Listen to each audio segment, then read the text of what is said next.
Government of India act 1919.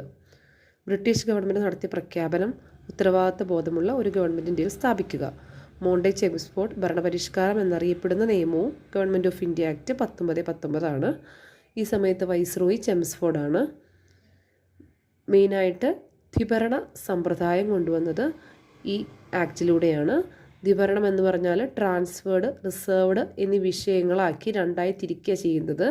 Transferred വിഷയങ്ങൾ നിയന്ത്രിച്ചിരുന്നത് ഗവർണറും റിസർവ്ഡ് വിഷയങ്ങളെ നിയന്ത്രിച്ചിരുന്നത് ഗവർണറും ഗവർണറുടെ എക്സിക്യൂട്ടീവ് കൗൺസിലും ചേർന്നതാണ്. രാജ്യത്ത് നേരിട്ടുള്ള തിരഞ്ഞെടുപ്പും ദ്വിസഭ സമ്പ്രദായവും മുന്നോട്ടുവച്ച നിയമമാണ്. സ്ത്രീകൾക്ക് വോട്ടവകാശം നൽകിയ നിയമമാണ്.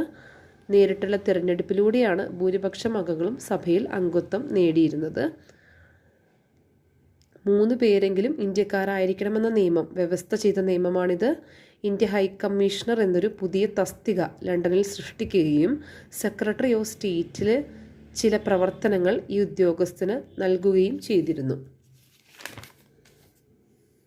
1926 സിവിൽ സർവൻറ്റുകളെ റിക്രൂട്ട് ചെയ്യുന്നതിനുള്ള സെൻട്രൽ പബ്ലിക് സർവീസ് കമ്മീഷൻ രൂപീകരിക്കാൻ ഈ നിയമം കാരണമായി.